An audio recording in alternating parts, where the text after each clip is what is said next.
Camilla stood by the kitchen window, watching the morning sun paint golden streaks across their small backyard. The coffee in her hands had grown cold, but she didn't notice. Her mind was somewhere else, replaying the conversation from last night that had changed everything. Marcus had been different lately.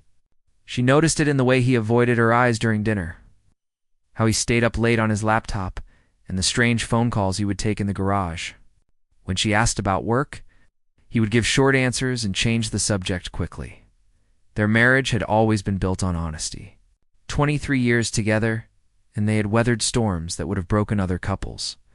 When Marcus lost his job 3 years ago, they held each other tight and figured it out together. When Camilla's mother passed away, Marcus was her rock, holding her as she cried night after night.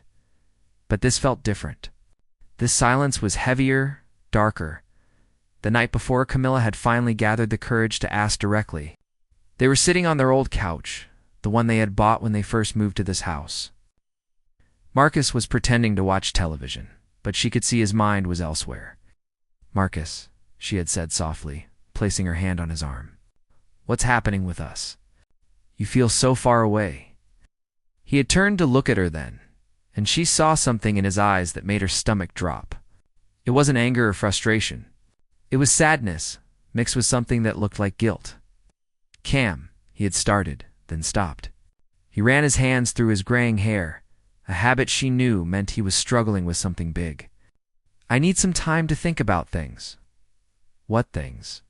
she had asked, though part of her was afraid of the answer. "Us, this marriage, everything." His voice was barely above a whisper.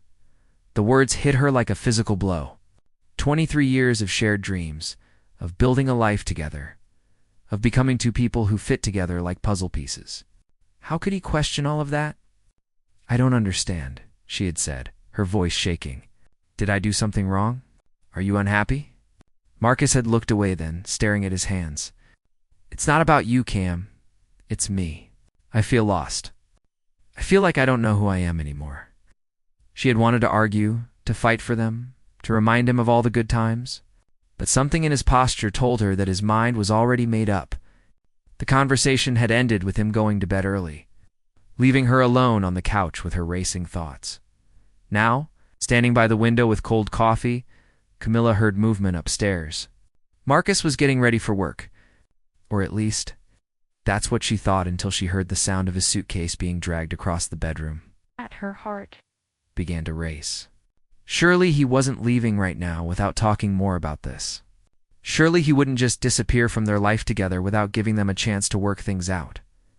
But as the minutes passed and the sounds continued, Camilla realized that was exactly what was happening. Marcus was packing, and from the sound of it, he was packing a lot. She wanted to run upstairs, to stop him, to demand they talk this through properly. But her feet felt frozen to the kitchen floor. Part of her was afraid that if she went up there, she would say something that would make things worse. Another part of her was afraid that nothing she could say would make any difference at all. The house fell silent except for the ticking of the old clock on the kitchen wall. Then she heard his footsteps on the stairs, slow and heavy. Marcus appeared in the kitchen doorway, a large suitcase in one hand and a smaller bag in the other. They looked at each other across. The kitchen that had been the heart of their home for so many years. This was the room where they had planned vacations, discussed their dreams, shared thousands of meals, and held each other during difficult times. "I'm sorry," Marcus said quietly. "I just need some space to figure things out." Camilla wanted to ask where he was going, when he would be back, what this meant for their marriage. But when she opened her mouth, no words came out. She just stood there, holding her cold coffee, watching the man she had loved for more than half her adult life prepare to walk out of their life together. The sound of Marcus's car starting in the driveway felt like thunder in the quiet morning.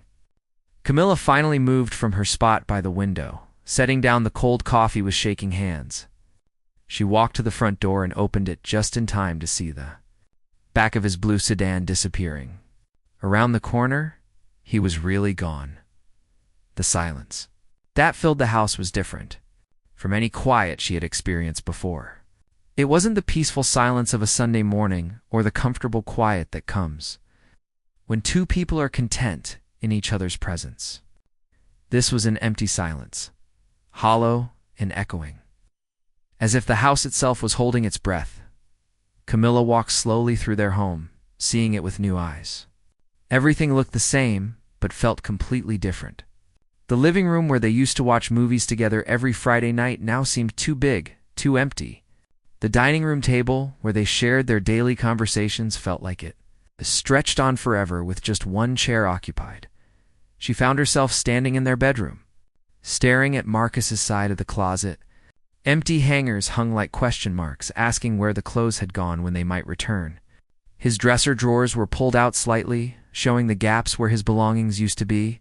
On his nightstand, he had left behind the small wooden box where he kept his father's old watch and some old coins. Somehow, seeing these treasures left behind hurt more than the missing clothes. These were the things that mattered to him, pieces of his family history, and he had chosen to leave them here. What did that mean? Camilla sat on the edge of the bed they had shared for so many years. This was where they had whispered dreams to each other in the dark, where they had comforted each other through nightmares, where they had made love and made plans and made promises to each other. The tears came then, slowly at first, then in waves that seemed to come from somewhere deep in her chest. She cried for the conversation they should have had but didn't. She cried for the years of happiness that now felt fragile and uncertain. She cried for the future they had planned together that was now a question mark. But mostly, she cried because she didn't understand. How had they gotten here? When had Marcus started feeling lost? Why hadn't she noticed how deeply he was struggling? Looking back, she could see small signs she had missed or dismissed. The way he had been staying late at work more often, claiming projects that needed finishing. The way he had stopped talking about their retirement plans or the trip to Europe they had been saving for. The way he had seemed distracted even when they were together, as if part of him was always somewhere else. Maybe if she had pushed harder for answers earlier, they could have worked through whatever was troubling him. Maybe if she had been more attentive, more understanding, more something, this morning would have been different. The phone rang, startling her out of her thoughts. For a moment, her heart leaped with hope. Maybe it was Marcus, calling to say he had made a mistake, that he was coming home. But it was her sister Linda, calling for their usual Tuesday morning chat. Cam, Linda's cheerful voice filled the empty bedroom. How are you doing this morning? Camilla opened her mouth to say, fine, like she always did, but instead, a sob escaped. Camilla, what's wrong? Linda's voice immediately shifted to concern. Through her tears, Camilla managed to tell her sister what had happened. Linda listened without interrupting, occasionally making soft sounds of sympathy and support. Oh, honey, Linda said when Camilla finished. I'm so sorry. Do you want me to come over? No, Camilla said, wiping her eyes with a tissue from Marcus's nightstand. I think I need to sit with this for a while. Try to understand what happened. But you don't have to do that alone, Linda insisted. Let me at least bring you some lunch later. After they hung up, Camilla realized that she would have to tell other people about this. Their friends, their neighbors, Marcus's family. People would ask where he was, why he wasn't at their usual Saturday dinners or weekend gatherings. She would have to find words to explain something she didn't understand herself. The day stretched ahead of her, long and empty. She had taken the day off work to handle some errands with Marcus, plans that now seemed to belong to a different life. Instead, she would spend the day alone in a house that felt too big, too quiet, too full of memories, and too empty of the person who had helped create them all. 3 weeks passed with no word from Marcus. No phone call, no text message, no letter. It was as if he had simply vanished from her life completely. Camilla found herself checking her phone constantly, hoping for any sign that he was thinking about her, about them, about what he had left behind. She had called his office after the first week, worried that something might have happened to him. His colleague James told her that Marcus had taken extended leave, but wouldn't say more than that. At least she knew he was alive and safe. But the not knowing where he was or what he was thinking was eating away at her. Camilla had never realized how much of her daily routine revolved around Marcus until he wasn't there anymore. She found herself cooking dinner for two out of habit, then staring at the extra plate she had set out. She would turn to share a funny moment from her day, only to remember that there was no one there to listen. Her sister Linda had been wonderful, checking in daily and bringing groceries when Camilla forgot to shop for herself. Her friends at work were supportive too, though she could see the questions in their eyes that they were too polite to ask. The hardest part was the nights. During the day, she could keep busy with work and household tasks. But at night, lying in their big bed alone, her mind would race with questions that had no answers. Was Marcus staying in a hotel somewhere in town? Had he gone to stay with his brother in another state?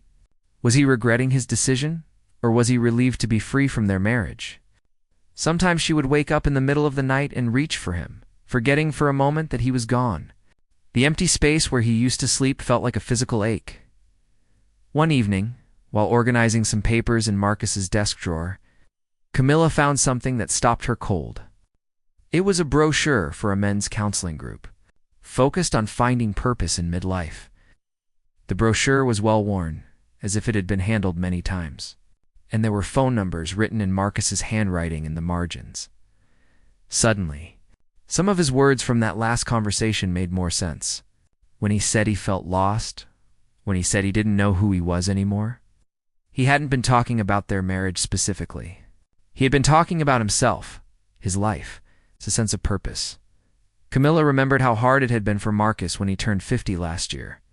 He had joked about getting old, but she could see it bothered him more than he let on. He started working out more, bought new clothes, seemed to be searching for something she couldn't quite identify at the time.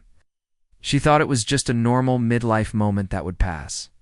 She never realized how deeply he was struggling with questions about his identity and purpose. Now she wondered if she should have paid more attention, should have asked deeper questions, should have somehow known that he needed more support than she was giving. But even understanding this didn't make his leaving hurt any less. If anything, it made her feel worse. If Marcus had been struggling with these big life questions, why hadn't he talked to her about it? Why hadn't he trusted her enough to share his fears and doubts? Weren't they supposed to face life's challenges together? The brochure also made her wonder if Marcus had been planning this departure for longer than she realized. Had he been thinking about leaving for months while she remained unaware? The thought made her feel foolish and blind. Camilla decided to call the number on the brochure. She wasn't sure what she hoped to accomplish, but she needed to do something active, instead of just waiting and wondering. The counselor who answered was kind, but couldn't give her any information about whether Marcus had attended their sessions. He did, however, offer to talk with her about what it's like when a spouse goes through a midlife crisis. It's very common, he explained gently, for people to feel like they need to completely change their lives when they're struggling with these identity questions. Sometimes they make dramatic decisions that hurt the people they love most, not because they don't care, but because they're so focused on their own pain. But how could he just leave without talking to me? Camilla asked, tears in her voice.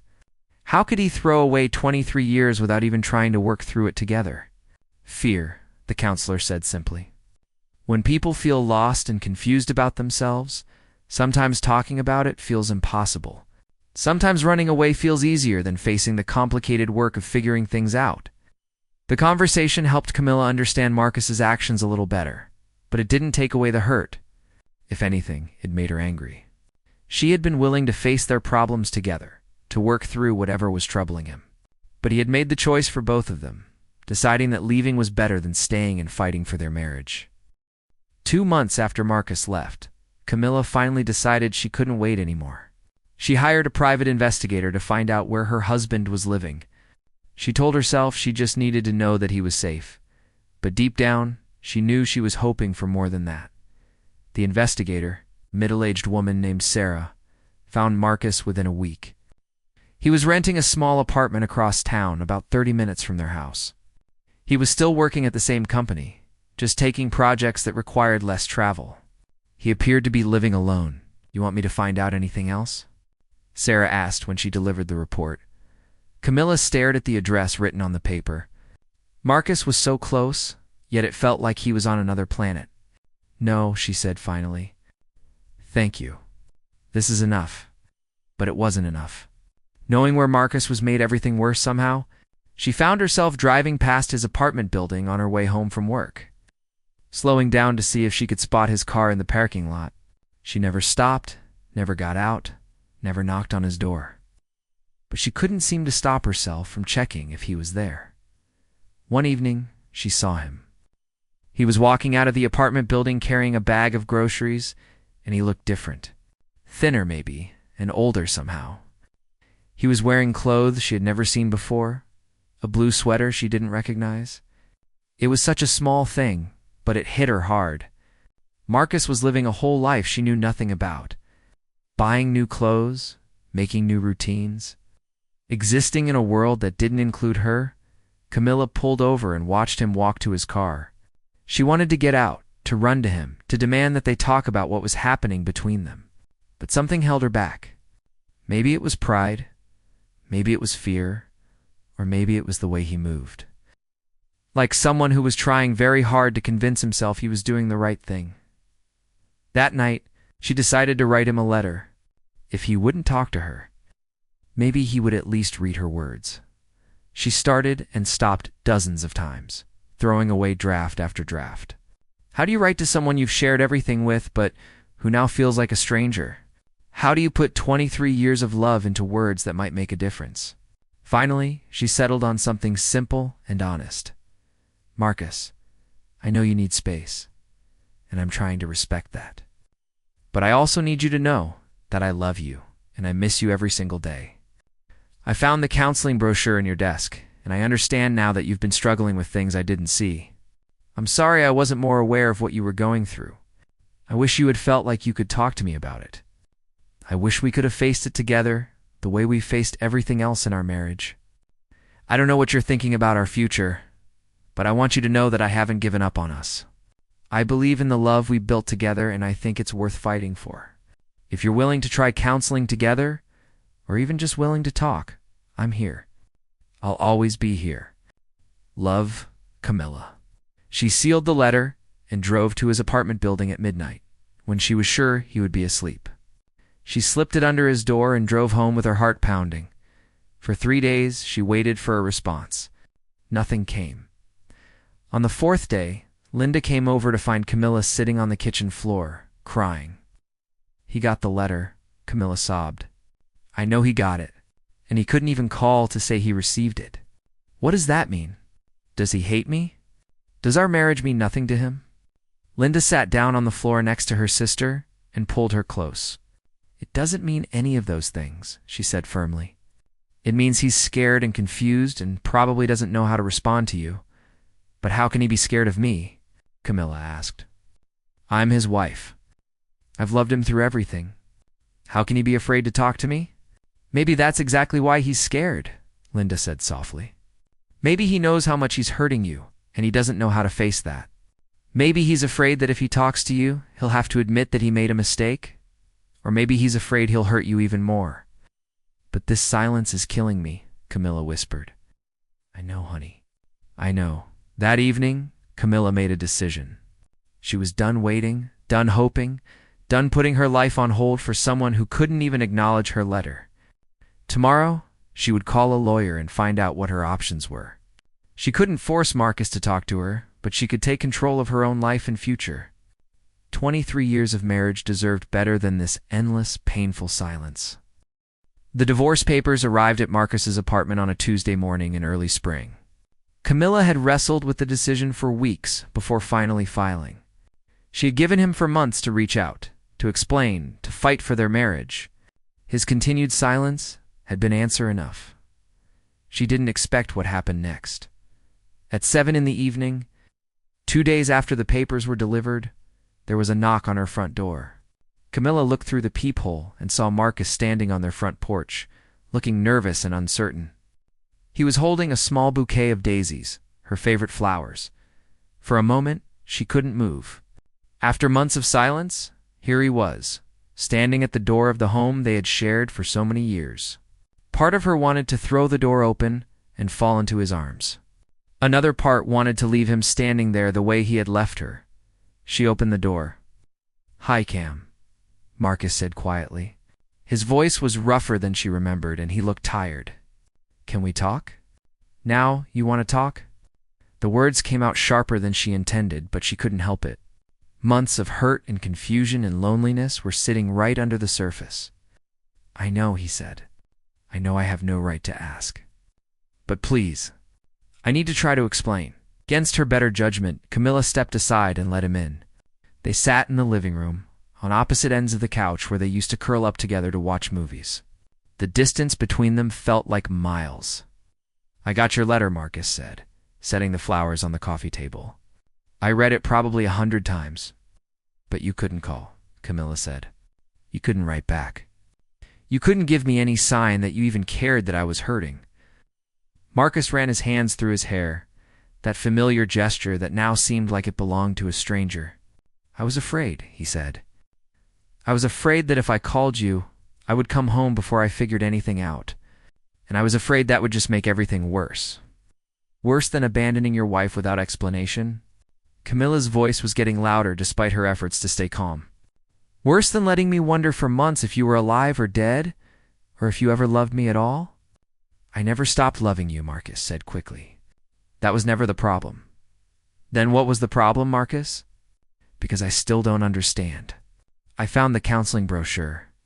I know you were struggling with something. But why couldn't you talk to me about it? Why couldn't we work through it together?" Marcus was quiet for a long time, staring at his hands. When he finally spoke, his voice was barely above a whisper. "Because I was ashamed," he said. "Because I felt like such a failure, and I didn't want you to see me that way." "A failure?" "Marcus, you're not a failure. You're one of the strongest, most capable people I know." He shook his head. "I lost my sense of purpose, Cam. When I turned 50, when the kids moved out, and work became just a routine instead of something I cared about, I started feeling like I didn't know who I was anymore. I felt like I was just going through the motions of being a husband, a man, a person." Camilla felt her anger soften slightly. This was the conversation they should have had months ago. "I started thinking that maybe you would be better off without me," Marcus continued. "Maybe you deserved someone who knew who he was, who had his life figured out. I felt like I was just dragging you down with my confusion." "But that wasn't your decision to make," Camilla said, tears starting to fall. "That was our decision. Marriage is supposed to mean we face those feelings together. It's supposed to mean you trust me enough to share your doubts and fears." "I know," Marcus said. "I know I handled everything wrong. I was selfish and scared, and I hurt the person I love most in the world." Ow. They sat in silence for a while, both crying quietly. Outside, it was getting dark, and Camilla could hear their neighbor's dog barking in the distance. Normal life continuing around them, while their world felt completely upended. "I've been going to counseling," Marcus said eventually. "Individual therapy, trying to work through some of these identity issues. It's helped me understand myself better, but it's also made me realize how badly I messed up our marriage." "The divorce papers," Camilla said. "Yeah, getting those papers was like a punch to the gut. I realized that while I was off trying to find myself, I was losing the best thing in my life. I was losing you. So what happens now?" Camilla asked. "You can't just come back and expect everything to be the same. Too much has happened. Too much trust has been broken." "I know," Marcus said. "I'm not asking for that. I'm asking if you would be willing to try couples counseling with me. I'm asking if there's any chance we could rebuild what I destroyed." 6 months later, Camilla and Marcus sat in their marriage counselor's office for what would be their last session together. The journey back to each other had been harder than either of them expected. Filled with difficult conversations, painful honesty, and moments when they both wondered if the damage was too deep to repair, Marcus had moved back home 3 months ago. But into the guest bedroom, they were taking things slowly, rebuilding trust one day at a time. Some days were better than others. Some days, Camilla would catch glimpses of the man she had fallen in love with all those years ago. Other days, the hurt and anger would surface unexpectedly, and they would have to work through it together. "How are you both feeling about where you are now?" Dr. Patterson, their counselor, asked. "Different," Camilla said honestly. "We're different people than we were before all this happened. I think I'm stronger now, more willing to speak up about what I need. And I think I understand better that I can't fix everything for everyone, even the people I love most." Marcus nodded. I'm still working on figuring out who I am and what I want from life, but I'm doing it differently now. Instead of running away from the confusion, I'm trying to sit with it and work through it. And most importantly, I'm including Camilla in the process, instead of shutting her out. Dr. Patterson smiled. You've both done tremendous work. Marriage isn't about being perfect people who never struggle. It's about being imperfect people who choose to struggle together. After the session, they drove home in comfortable quiet. This was something new they had learned, that silence didn't have to mean distance or problems. Sometimes it could just mean peace. At home, Camilla made dinner while Marcus worked in the garden, planting new flowers for spring. Through the kitchen window, she watched him work with his hands in the soil, his face peaceful in a way she hadn't seen in years. Dinner's ready, she called out the back door. They ate together at their kitchen table, talking about small things, ordinary things. Marcus told her about a funny conversation he had with a coworker. Camilla shared a story about her sister's new boyfriend. These simple conversations felt precious now. Gifts they had taken for granted before.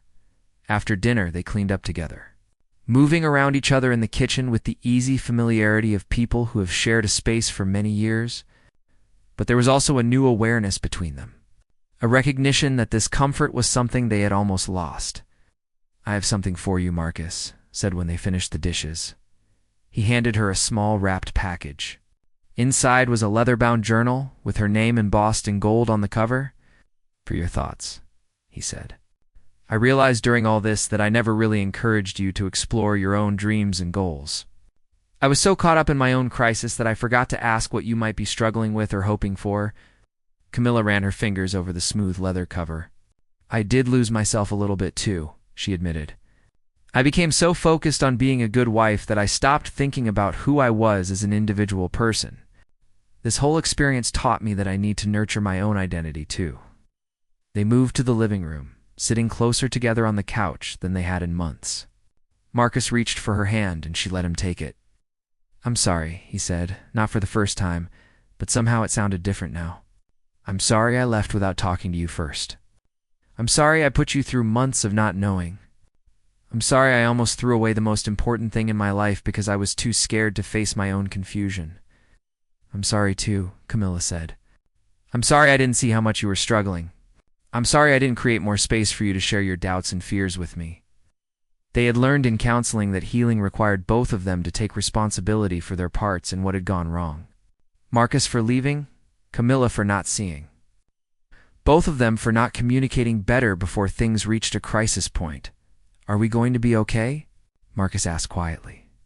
Camilla looked at their joined hands, then up at his face. The man sitting next to her was both the same person she had married 23 years ago and someone entirely new. She was different too. Stronger in some ways, more vulnerable in others. More aware of how precious and fragile love could be. I think we are, she said. Different than before, but okay. Maybe even better than okay. Outside, it was starting to rain softly against the windows. Inside, they sat together in their living room, two people who had almost lost each other but had chosen to fight their way back. They had learned that love alone wasn't enough to sustain a marriage, that it also required courage, communication, and the willingness to do the hard work of truly knowing and being. Known by another person, the tears Camilla cried that first morning when Marcus left had spoken the language of abandonment and fear. The tears she shed now, sitting beside him in their rebuilt life, spoke a different language entirely. They spoke of gratitude, of second chances, of love that had been tested and found strong enough to survive.